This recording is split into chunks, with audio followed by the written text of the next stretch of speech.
"You're worthless, Mom." That was the sentence my own son chose to say to me in the middle of a crowded restaurant, loud enough that even the couple 2 tables away stopped eating to look at us. For a moment, the clinking of glasses and quiet lunchtime conversations around us seemed to fade, and all I could see was Daniel sitting across the table, his jaw tight, his eyes full of a kind of frustration I had never seen directed at me before.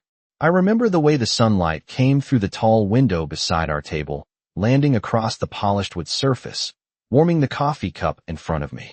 It was supposed to be a simple family lunch, nothing dramatic, nothing emotional. At least, that's what I believed when I drove the 20-minute trip from my house on the quiet side of Brookfield that morning. Daniel had called the night before and said, "Mom, let's have lunch tomorrow. Just the 3 of us." The 3 of us meant Daniel, his father's new wife Vanessa, and me. I hesitated for a moment when he said her name, but I told myself it was time to be the bigger person. After all, families change. People move on. I had spent most of my 66 years learning how to accept things I couldn't control. So the next day, I put on my light blue cardigan, the one Daniel once told me made me look cheerful, and I arrived 5 minutes early. Vanessa was already there when I walked in, sitting perfectly upright in her chair like someone posing for a magazine photo. Her long blonde hair rested neatly over one shoulder, and she greeted me with a smile that looked polished but distant. "Margaret," she said, stretching my name just slightly. "You look comfortable today." I chose not to read too much into that comment. Daniel arrived a few minutes later, kissing Vanessa on the cheek before sitting down. Not once did he hug me the way he used to. I noticed that right away, but I told myself maybe he was just tired. We ordered sandwiches and iced tea. For the first 10 minutes, the conversation was harmless enough.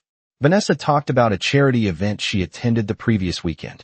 Daniel nodded along as if every word she said was important. I mostly listened.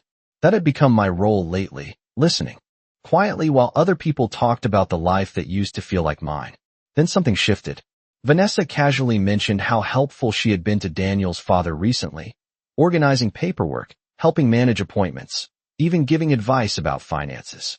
"It's amazing how much smoother things run when someone actually takes care of the details," she said with a soft laugh. Daniel nodded again, and then he looked at me. There was a pause that lasted maybe 2 seconds, but it felt longer. "Honestly," he said, pushing his plate slightly away, "Vanessa's done more for Dad in 1 year than you did in 20. I blinked, unsure if I had heard him correctly. The restaurant was quiet enough that I could hear a server refilling water glasses at the next table. "Daniel," I said gently, trying to keep my voice steady. "That's not a fair comparison." But he didn't stop. That's when he said it. "You're worthless, Mom. Dad's new wife isn't." Vanessa didn't interrupt him. She didn't look shocked. She simply leaned back slightly in her chair and watched me the way someone watches the ending of a movie they've already seen before. For a moment, the entire room seemed to wait for my reaction. I could feel the weight of strangers' curiosity hovering in the air. Some people expected me to argue. Others probably expected me to cry. But I did neither. I simply picked up my coffee cup, took a small sip, and set it back down with calm hands. Then I looked at my son, the boy I had raised, the boy whose scraped knees I had bandaged, whose college tuition I had worked extra hours to help pay, and I gave him a quiet smile. I didn't defend myself. I didn't raise my voice. I didn't explain the 26 years I had spent holding that family together before Vanessa ever appeared in the picture. Instead, I said something very simple. "I see." Daniel frowned, as if my calm response irritated him more than anger would have. Vanessa glanced between us, her expression unreadable. What neither of them understood in that moment was that my silence wasn't weakness. It wasn't surrender either, because sometimes the most powerful thing a person can do is say nothing at all. The rest of that lunch passed in a strange, quiet blur, the kind where every small movement feels louder than it should. Daniel picked up his sandwich again, but he barely ate another bite. Vanessa continued sipping her iced tea slowly, as if nothing unusual had happened at all. I noticed the way she occasionally glanced at Daniel with a small approving smile, the kind someone gives when a plan is unfolding exactly the way they hoped it would. I simply sat there for a few minutes longer, long enough to keep the moment from turning into a dramatic scene that strangers would remember for the rest of the afternoon. Then I reached for my purse, placed $20 neatly beside my untouched plate, and stood up from the table. Daniel looked surprised, as if he had expected an argument instead of quiet departure. Vanessa tilted her head slightly and said, in that smooth voice of hers, "Margaret, you are leaving already?" I nodded gently. "Yes, I think lunch is finished for me." Daniel shifted in his chair and crossed his arms. "Mom, do not act like you are the victim here." His words floated across the table, sharp but careless. I studied his face for a moment, noticing details that only a mother notices. The faint crease near his eyebrow that appeared whenever he was irritated, the way he avoided holding eye contact when he felt defensive. For a brief second, I saw the little boy he used to be, standing in the backyard at age 8 with grass stains on his jeans and a crooked grin after climbing the old oak tree. But that boy was not sitting in front of me anymore. The man across the table looked certain of himself, certain of the version of the story he believed. I offered him the same small smile I had given earlier. "Take care of yourself, Daniel," I said quietly. Then I walked out of the restaurant. Outside, the afternoon air felt warmer than it had earlier that day, the kind of early spring warmth that carries the faint smell of fresh grass and pavement heated by sunlight. My car was parked half a block away. I walked slowly, not because I was upset, but because I wanted a moment to think. Many people believe silence means weakness. They think if someone does not argue back, it means that person has nothing to say. But silence can also mean patience. And patience, I learned many years ago, often reveals the truth faster than anger ever could. When I reached my car, I placed my purse on the passenger seat and sat behind the wheel for a moment without starting the engine. My reflection stared back at me from the rearview mirror, calm, composed, maybe even a little tired. 66 years of life leaves its marks on a person, but it also teaches valuable lessons. One of those lessons is recognizing when someone is repeating words that do not truly belong to them. Daniel believed what he said at that table, but those words did not start with him. They came from somewhere else. They came from someone who had been carefully planting ideas in his mind for months. I had noticed the changes slowly at first. Shorter phone calls, fewer visits, conversations that suddenly felt guarded. Understand. I opened the folder slowly and placed it on the desk in front of me, running my fingers across the edge of the paper as if reminding myself that everything inside it was real. The documents had been sitting there quietly for months, long before that uncomfortable lunch at the restaurant, long before Daniel looked at me across the table and repeated words that clearly did not belong to him. Some people imagine that betrayal arrives suddenly, like a thunderstorm that appears out of nowhere, but in truth it usually begins with small signals. A missed phone call that never gets returned. A conversation that suddenly feels rushed. A visit that is canceled with a vague excuse. Over the past year, I had noticed each of those changes slowly appearing in my life with Daniel. At first, I blamed the normal things that pull families apart as time passes. He was busy with work. He had his own responsibilities. People grow older and schedules become complicated. That is what I told myself during those early months when our weekly phone calls slowly turned into once a month. But then Vanessa entered the picture, and the changes became impossible to ignore. I remember the first time Daniel introduced her to me nearly a year ago. It happened at a small dinner at his father's house, a place I had not visited often since the divorce. Vanessa walked in wearing a soft cream-colored dress and a confident smile that seemed perfectly rehearsed. She greeted me warmly, even complimented my cooking that evening, and for a short time I believed she might genuinely want peace in the family. But people reveal themselves in subtle ways when you pay close attention. During that dinner, she asked many questions, not about Daniel's childhood memories or family traditions, but about practical things. She asked about how long I had lived in my house. She asked whether I had plans to travel or move somewhere warmer in retirement. She asked whether I still managed my own finances. None of the questions sounded rude at the time, yet something about the pattern of them stayed with me long after the evening ended.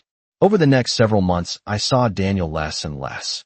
Whenever we did speak, he often mentioned Vanessa helping his father organize documents, manage bills, and handle paperwork that he claimed had been neglected for years.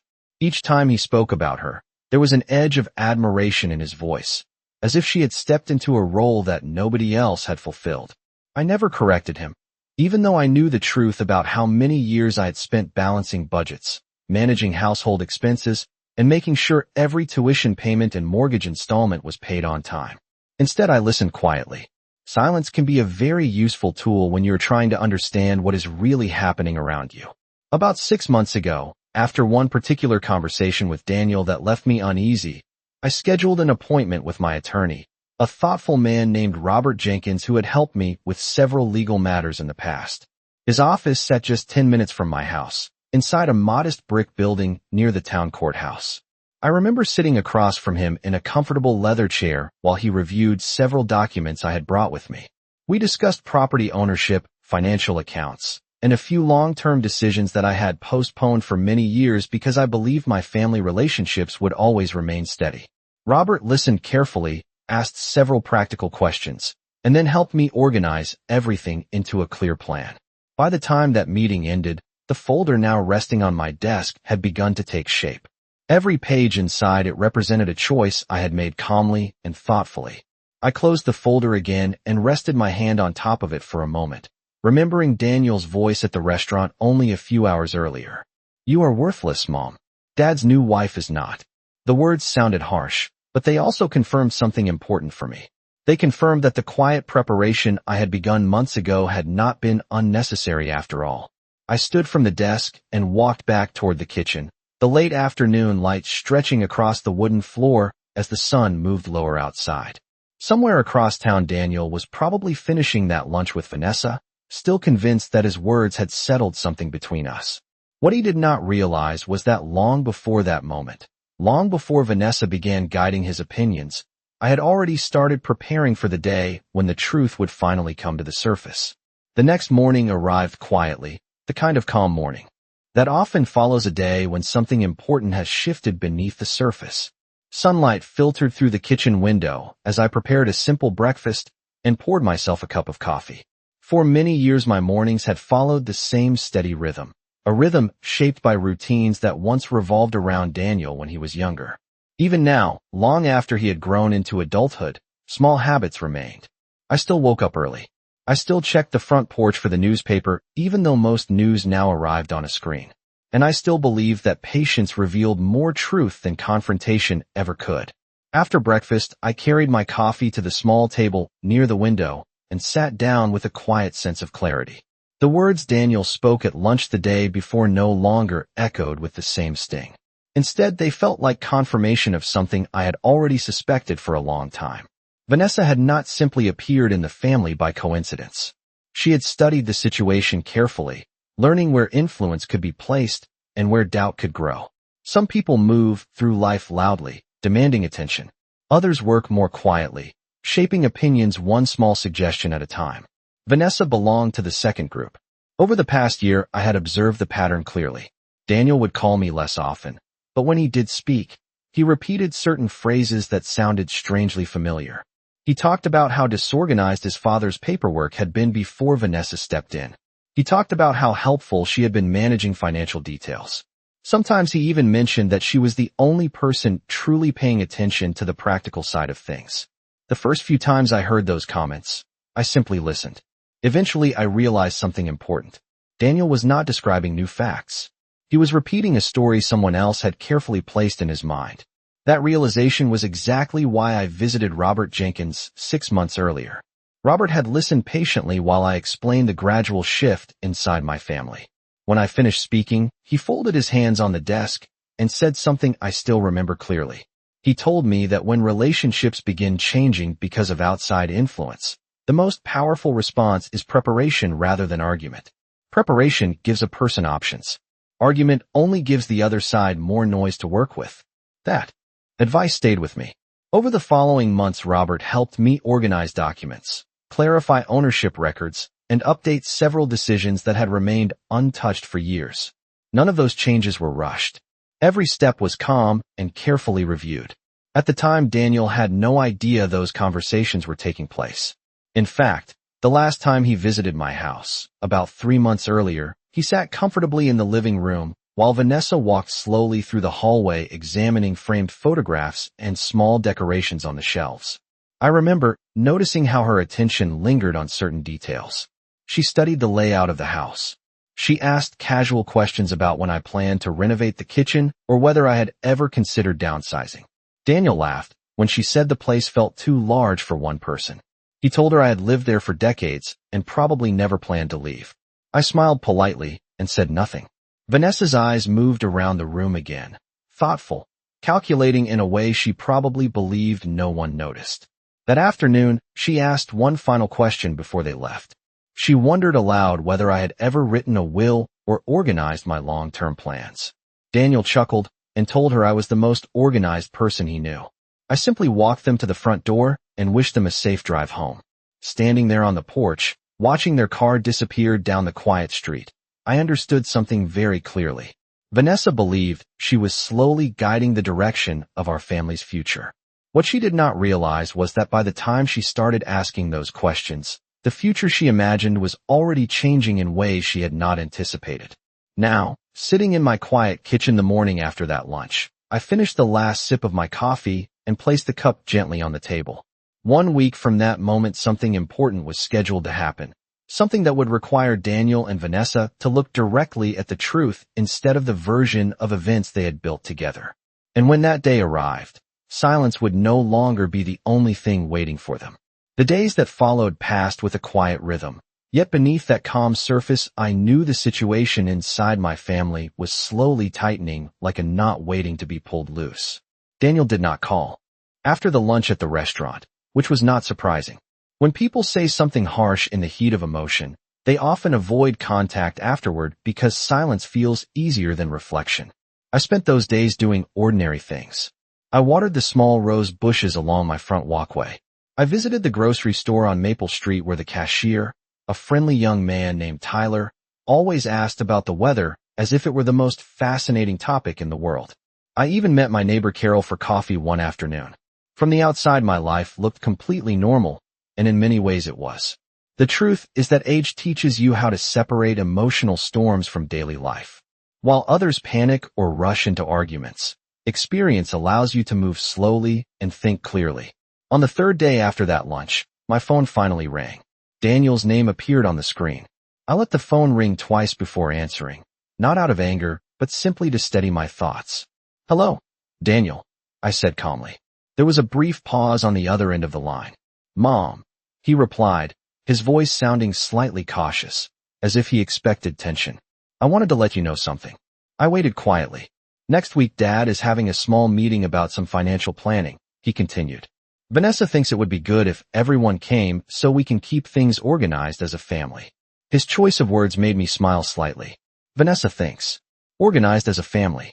The phrases sounded very familiar, the kind of language she often used when presenting an idea that was actually her own plan. "What kind of meeting?" I asked gently. "Just paperwork stuff," Daniel said. "Property discussions, estate planning, that kind of thing. Vanessa has been helping Dad with it."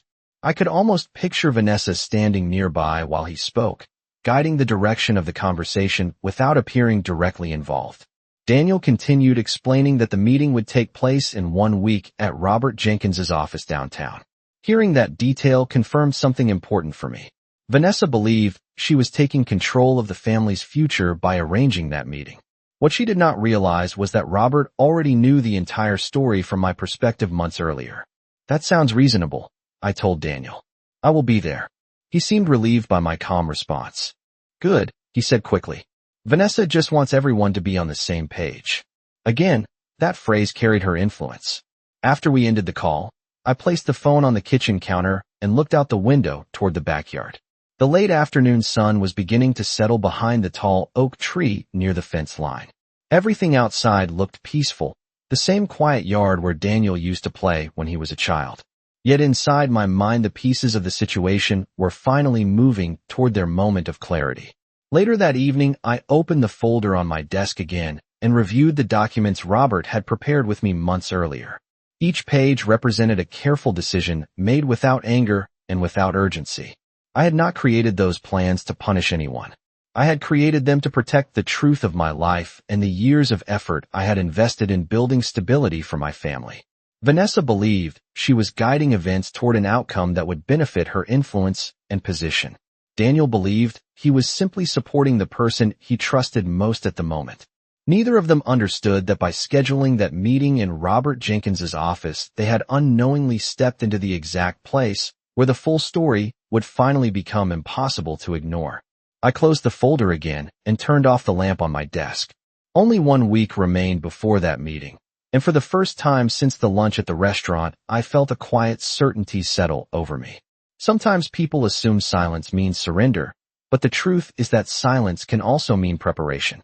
And when preparation finally meets the right moment, the results often speak louder than any argument ever could. The week moved forward quietly, yet every passing day brought the approaching meeting a little closer, like the steady ticking of a clock that no one else seemed to notice. On Monday morning, I drove to the local grocery store again, moving through my usual routine while the spring air carried the gentle warmth of early afternoon. Brookfield was the kind of town where people recognized one another in the aisles, where neighbors asked about gardens and grandchildren rather than business deals and legal matters. As I walked past the produce section with a small basket in my hand, I wondered briefly how different my life might have been if I had chosen louder reactions in the past. But life rarely rewards loud reactions. More often it rewards patience and careful thinking. That afternoon I returned home and found a message waiting on my answering machine. It was Daniel again. His voice sounded hurried this time, as if he had been speaking while walking somewhere. "Mom, just a reminder about the meeting on Friday at 2 o'clock, he said. "Vanessa has organized everything with Robert Jenkins so we can go through the documents together."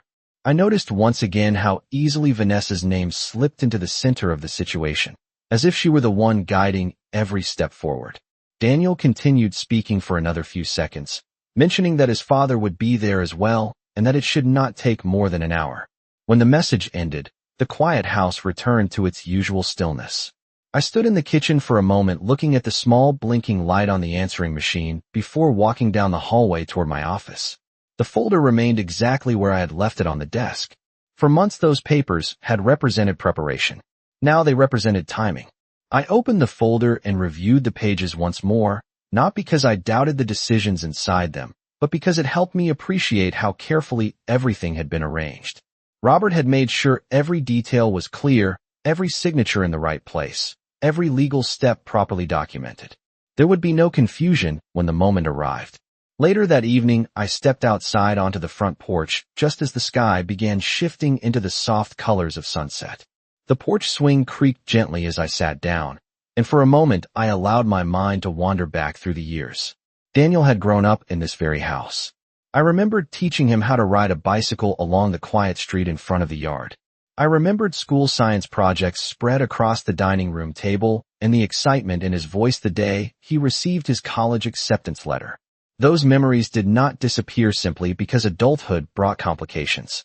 They remained part of the truth of our family, even if Daniel had recently allowed someone else's influence to reshape how he saw the past. A car passed slowly down the street, its headlights briefly crossing the lawn before fading into the distance. I thought again about Vanessa and the confidence she carried. She believed she had already mapped the direction of our family's future. In her mind, the meeting at Robert Jenkins's office was simply the final step towards securing that future. Yet confidence built on incomplete information can become a fragile thing.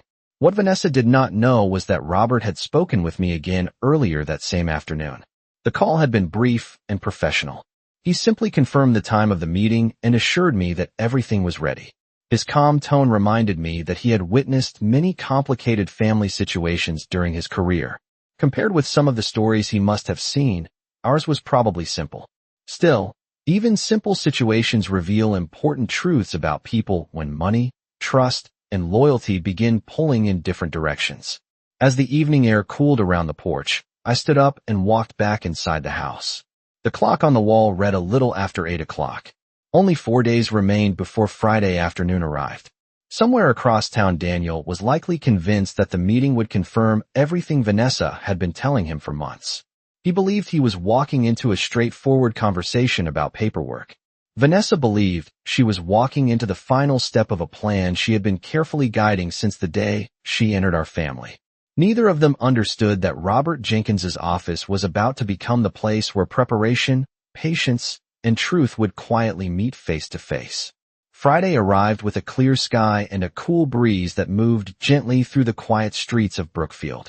I woke earlier than usual that morning, not because I felt nervous, but because some days carry a certain sense of importance that naturally brings a person out of bed before the alarm ever rings.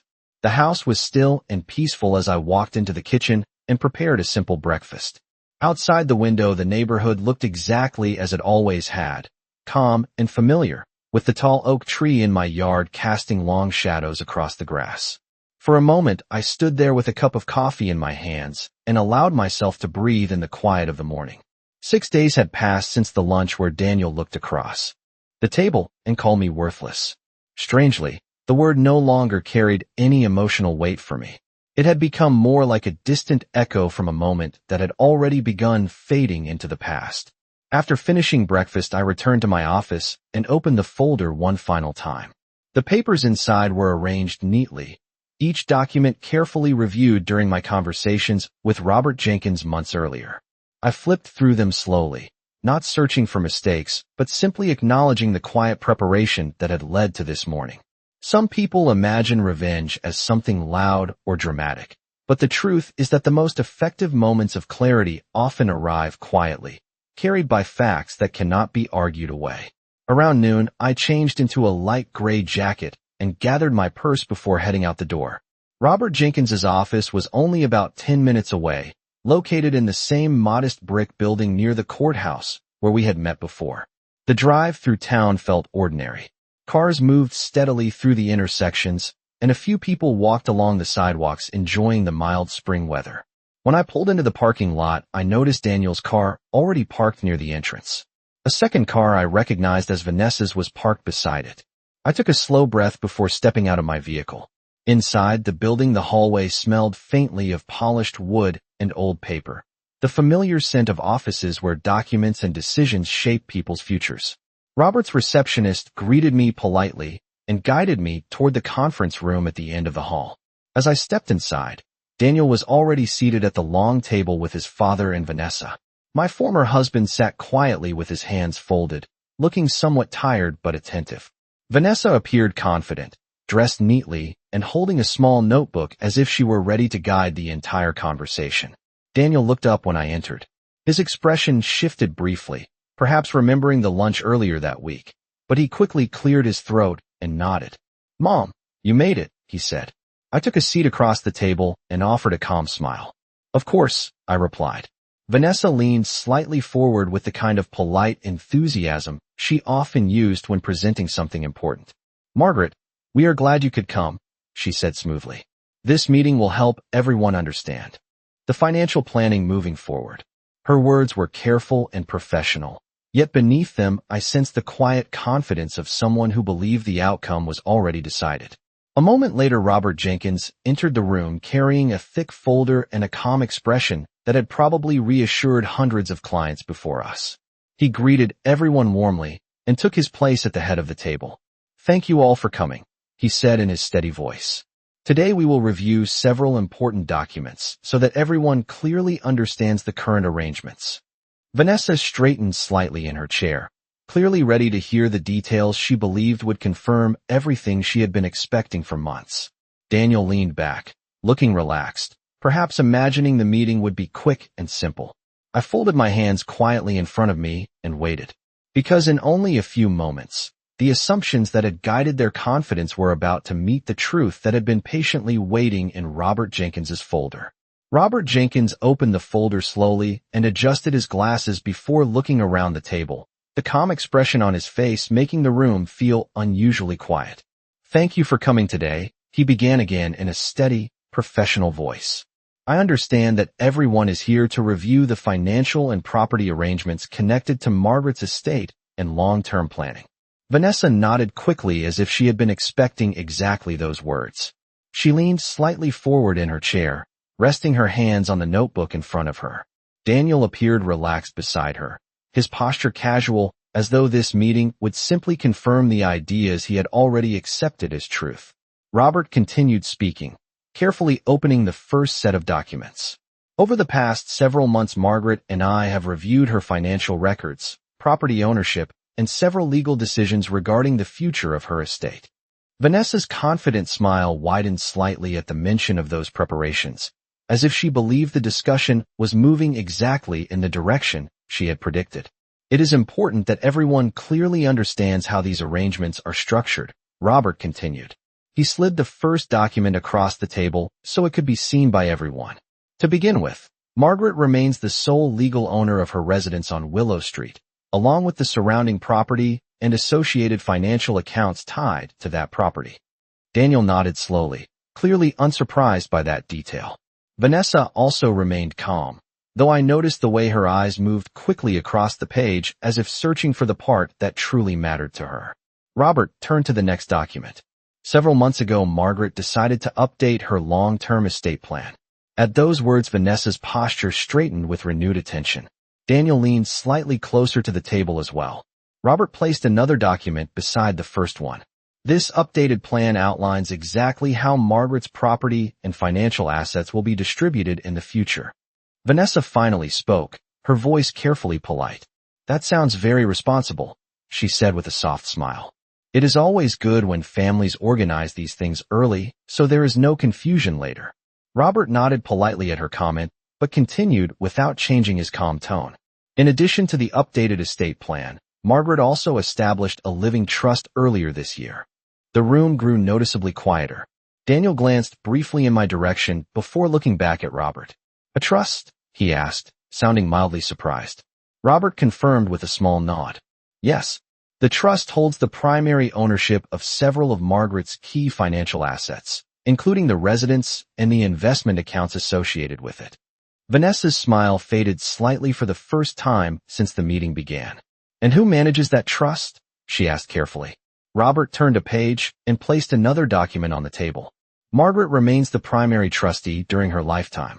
However, she has also appointed an independent financial manager to oversee the trust's operations if she ever chooses to step back from that responsibility." Daniel's expression shifted as he absorbed the information. "Wait," he said slowly. "So the property is already legally tied to that trust?" Robert nodded again. "Correct. The arrangement was completed several months ago." Vanessa's fingers tightened slightly around the edge of her notebook. The calm confidence she carried earlier now seemed less certain as the pieces of the conversation began forming a picture she had not expected. Robert then looked around the table once more before speaking the next sentence with the same steady clarity. "Because the property and assets are held within the trust, their future distribution has already been clearly defined according to Margaret's written instructions." Daniel glanced at me again, this time with visible confusion in his eyes. Vanessa remained silent, but the thoughtful calculations that once seemed so certain were no longer visible on her face. I simply sat quietly with my hands folded on the table, allowing the calm facts inside Robert's folder to continue speaking for themselves. The room remained still after Robert finished speaking, the quiet settling over the table like a curtain slowly falling at the end of a long performance. Daniel looked down at the documents again, his brow slightly furrowed as he tried to understand the full meaning of what Robert had just explained. Vanessa, however, had stopped writing in her notebook entirely. Her confident posture from earlier had softened, replaced by a thoughtful silence that suggested she was quickly re-examining the expectations she had brought into the meeting. Robert gently folded his hands together and continued in the same calm voice that had guided the conversation from the beginning. "The trust document also specifies how the assets will eventually be distributed," he said. Daniel leaned forward slightly. "So who is listed as the beneficiary?" he asked. His question was simple, but the tension behind it was clear. Robert glanced briefly at the document before answering. "Margaret has structured the trust so that its assets will support several long-term commitments she has chosen personally." Vanessa finally spoke again, though her voice was noticeably more careful than before. "What kind of commitments?" she asked. Robert turned the document so everyone could see the printed text more clearly. "A portion of the estate has been designated for educational scholarships through a local community program here in Brookfield," he explained. "Another portion has been directed toward charitable medical research funding." Daniel blinked in surprise. "Charity," he repeated quietly. Robert nodded. "Yes. These decisions were finalized several months ago."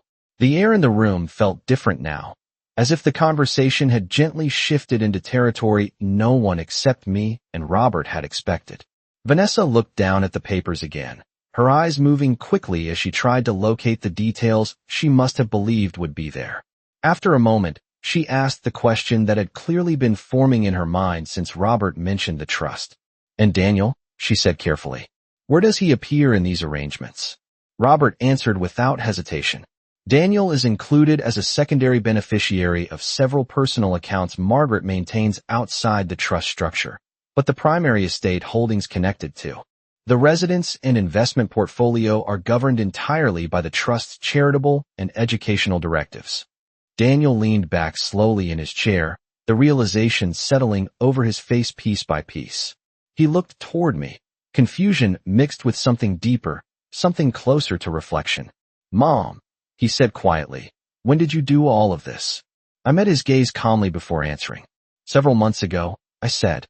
"Around the time I began noticing that certain conversations in our family were changing." No one spoke for a moment after that.